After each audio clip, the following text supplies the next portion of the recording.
നമുക്ക് നിധിയുടെ സുധീഷിന്റെ വരാൻ പോകുന്ന ദിവസങ്ങളിൽ നല്ലൊരു കഥ കേട്ടാലോ? വീഡിയോ ഇഷ്ടപ്പെടുവാണെന്ന് ഹൈപ്പ് ചെയ്യാൻ മറക്കരുതേ. ആദ്യമായി കാണുന്നവരാണെങ്കിൽ സബ്സ്ക്രൈബ് ചെയ്യാനും മറക്കരുത് കേട്ടോ. അങ്ങനെ നമ്മൾ കാണുന്ന നിധിയെ സ്വാധീനിക്കാൻ സുധീഷ് ശ്രമിക്കുന്നുണ്ട്.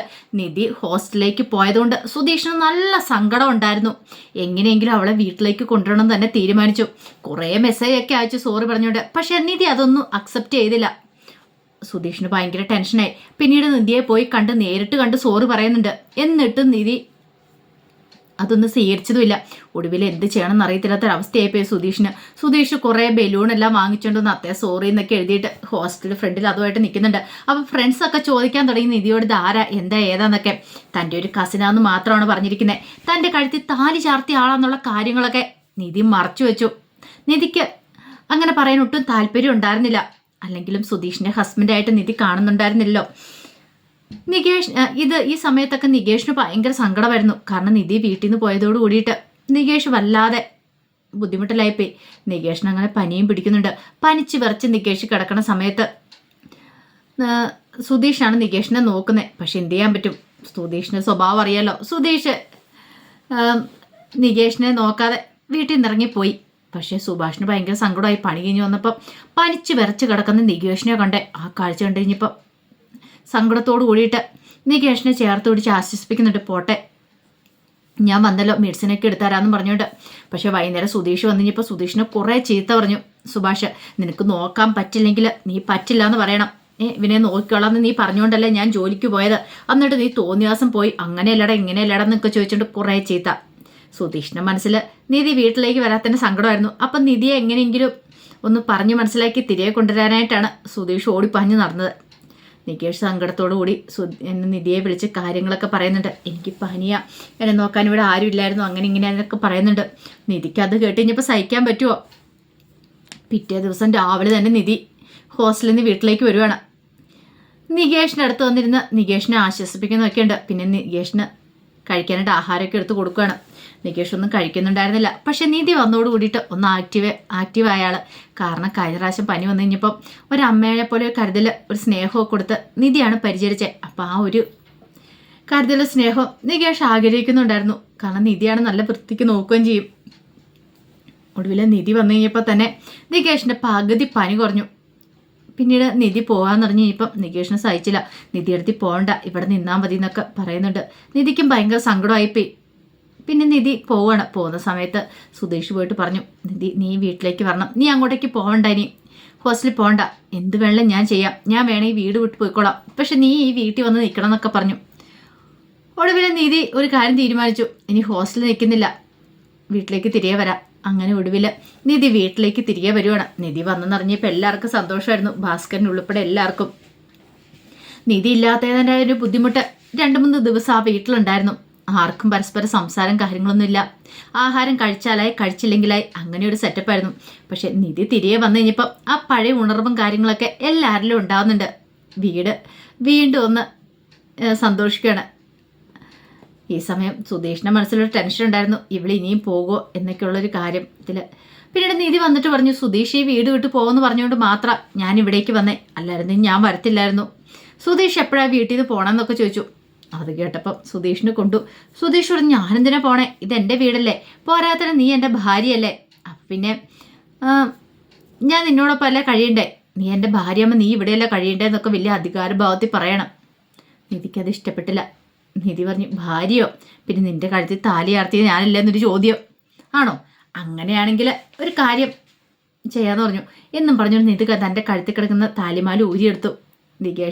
പിന്നീട് നികേഷിനെ നോക്കിയിട്ട് പറഞ്ഞു, നികേഷേ, നിന്റെ ചേട്ടൻ പറയുന്നേ ഞാൻ അയാളുടെ ഭാര്യയാന്നാ, പക്ഷേ ഈ ഒരു താലി കഴുത്തെ കെട്ടിയതുകൊണ്ട് ഭാര്യയാവോ? ഇല്ലല്ലോ, അതുകൊണ്ട് ഞാനിതങ്ങോട്ട് അഴിച്ചു കൊടുക്കുകയെന്നും പറഞ്ഞുകൊണ്ട് അത് സുധീഷിൻ്റെ കയ്യിലേക്ക് കൊണ്ട് കൊടുക്കുക.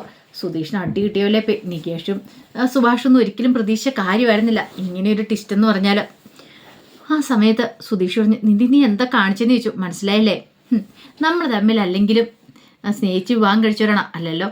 അപ്രത്യക്ഷമായിട്ടൊരു മുഹൂർത്തത്തിൽ സുധീഷ് എൻ്റെ കഴുത്തിൽ താലി ആർത്തി എന്നും പറഞ്ഞ് ഞാൻ സുധീഷിനെ ഭർത്താവായിട്ടൊന്നും അംഗീകരിച്ചിട്ടില്ല. പിന്നെ എന്തിനാ ഞാൻ ഈ താലി ഇട്ടുകൊണ്ട് നടക്കുന്നത്? പിന്നെ ആ താലി ഭദ്രമായിട്ട് വെക്കണം, കളഞ്ഞേക്കരുതെന്ന് പറഞ്ഞു.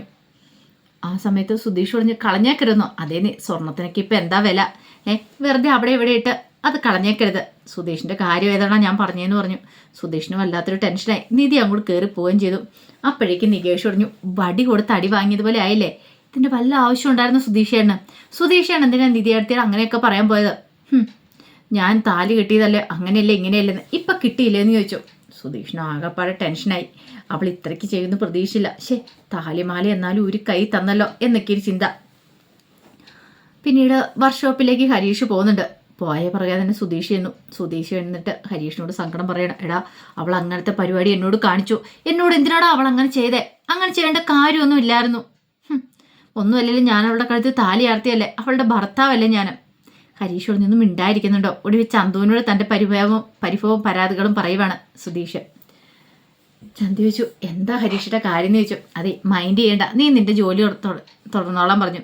കുറച്ച് കഴിഞ്ഞപ്പോൾ നീതു വന്നു കഴിഞ്ഞപ്പോഴത്തേനും താലിയെക്കുറിച്ചൊക്കെ സംസാരിച്ചുകൊണ്ടിരിക്കുകയാണ് സുധീഷ്. ആ സമയം നീതു പറഞ്ഞു, ഇന്നത്തെ കാലത്ത് പെൺകുട്ടികൾ ആരും താലിമാലയൊന്നും ഇടാറൊന്നുമില്ല, അതൊക്കെ പണ്ടായിരുന്നു. ഇന്നത്തെ കാലത്ത് അവർക്ക് ഇഷ്ടപ്പെട്ട മാലകളും കാര്യങ്ങളൊക്കെ ഇടുന്നത്.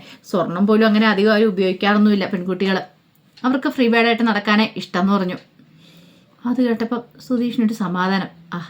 താലിമാലയൊന്നും എല്ലാ സ്ത്രീകളും ഇടാറില്ല, അപ്പം അതുകൊണ്ട് അവൾ തനിക്ക് താലിമാല ഊരി തന്നാലും വലിയ കാര്യമൊന്നും ഇല്ല. ചിലപ്പോൾ അങ്ങനെയായിരിക്കും അവളുടെ മനസ്സിൽ. എന്നാലും താനവളുടെ ഭർത്താവ് തന്നെ ആയിരിക്കുമല്ലോ. ഒടുവിൽ നീതു പറഞ്ഞു, ഒരു കാര്യം ചെയ്താൽ മതി, നിധിയടുത്ത് നിങ്ങളെ സ്നേഹിക്കാനായിട്ടൊരു മാർഗം ഉണ്ടെന്ന് പറഞ്ഞു. എന്ത് മാർഗം?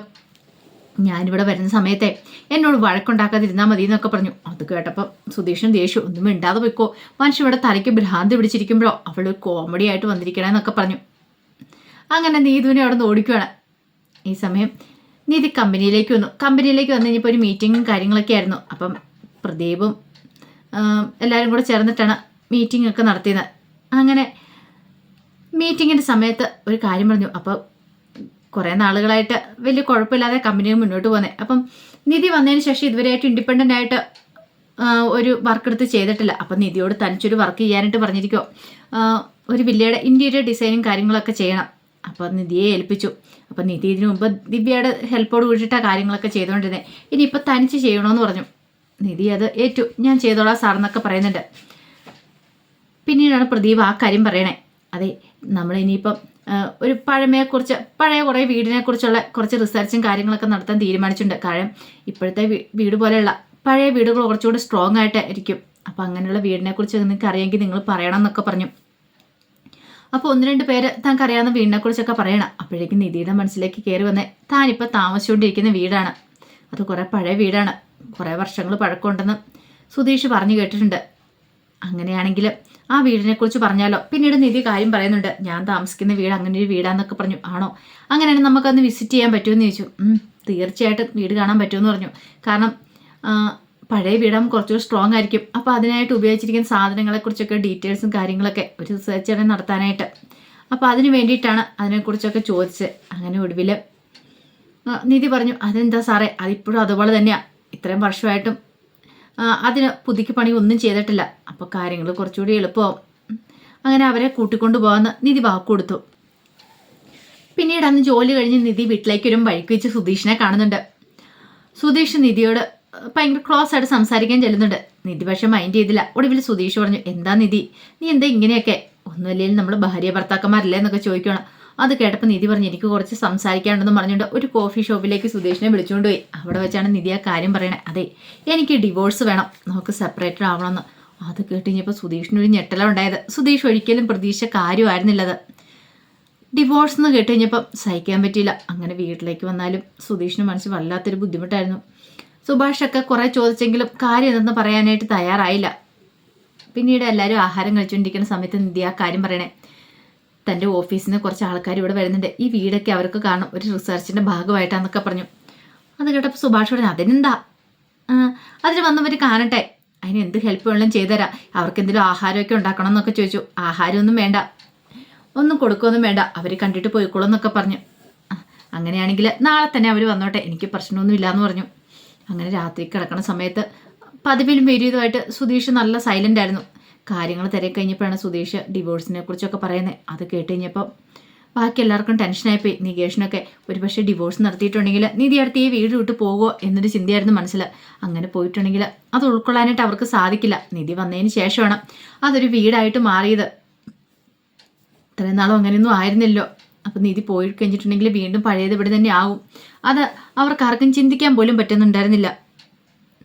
പിന്നീട് നിധിയുടെ കമ്പനിയിൽ നിന്ന് പ്രദീപും സിദ്ധാർത്ഥും അവരൊക്കെ ആ വീട് കാണാനായിട്ട് അങ്ങനെ വരുന്നുണ്ട്. കൂടെ ദിവ്യയൊക്കെ ഉണ്ടായിരുന്നു.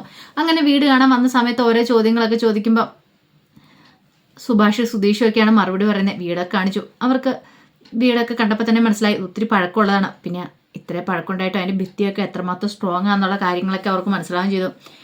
ഈ സമയം നിധി പ്രദീപിൻ്റെ ഒക്കെ കൂടെ നടന്ന് ഓരോ കാര്യങ്ങൾ ഇങ്ങനെ പറഞ്ഞു കൊടുത്തോണ്ടിരിക്കുന്നത് സുധീഷ് ശ്രദ്ധിച്ചു. സുധീഷിന് ഒട്ടും കൂടെ ഉൾക്കൊള്ളാൻ പറ്റുന്നുണ്ടായിരുന്നില്ല. തൻ്റെ ഭാര്യ അവരോടൊപ്പം ചേർന്ന് ഇങ്ങനെ കൂടുതൽ ഇങ്ങനെ സംസാരിച്ച് നിൽക്കുന്നത് ഇഷ്ടപ്പെടുന്നില്ല. പക്ഷെ എന്ത് ചെയ്യാൻ പറ്റും, ഒന്നും പറയാൻ പറ്റത്തില്ലോ. അങ്ങനെ അവരുടെ ഇടയിൽ പോകാനായിട്ട് ഇറങ്ങുമ്പോഴത്തേനും നിധി ആ കൂടെ പോകണം. നിധിക്ക് ഓഫീസിലേക്ക് പോകണമല്ലോ.